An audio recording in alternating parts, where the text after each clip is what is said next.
we don't pay attention to a lot of these things because it's the scars that we don't see. How many of us are walking by someone that is emotionally damaged, mentally damaged, has been taken advantage of in some way, and we just continue on our way, even though they may look sad, they may look disengaged, they're exhausted.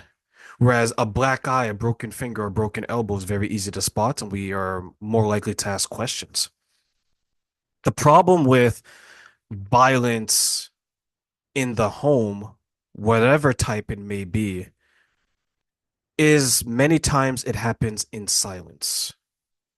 And then many times when someone comes out of that situation, if they're still unhealed, they're bringing that chaos into someone else's life. They're bringing that baggage into someone else's home.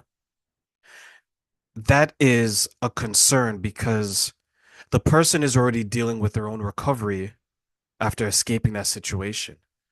But unfortunately, during that escape, they haven't realized that they still need time to heal. And one of the most temporary ways to heal yourself is to go find someone else that's going to give you attention and validation. Which is why, right, we see a lot of people when they've been abused or victimized in some way, they go online for the likes, for the views, for the attention, for the comments. A lot of people get caught up in this, in the euphoria of the instant acknowledgement of what they've gone through. But once they log off, they still have their pain, they still have their misery, they still have their suffering, they still have the hole that's inside them. That is why we need to make sure that our healing is done within first, then without, meaning that do the work inside. You've just come out of a traumatic situation, right? Don't immediately rush into the open arms of the Instagram, of the YouTube, of the TikTok, of the Facebook. Run into the arms of yourself. Identify what you need to do to make sure that you're out of that situation as healthy as possible. And then when you're ready, then you go to someone that is trusted.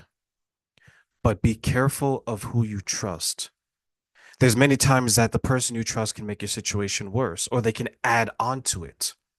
How many times have we heard, right, where someone is going through something, they run into the arms of the opposite sex and they end up sleeping or having a casual sexual relation with that person. You hear about it all the time in therapy, in trauma therapy classes, which is why so many people, when they're in those classes where there's large groups of people who are sharing their trauma, there's a strict rule, no sex. Because when you begin to trauma bond, you begin to see things in other people that aren't necessarily there because you're projecting them to be there. You want the person to be the knight in shining armor. You want to be the damsel in distress, not knowing that underneath the armor of that person is treachery, betrayal, and despair. Not knowing when you're letting your hair down to be helped from your castle of isolation, your tower of seclusion, that once a person climbs up, it's nothing but darkness and treachery and chaos. Let's make sure that we are not only protecting ourselves from the abuse, but also protecting ourselves from becoming what we are trying to escape, and that is an abuser.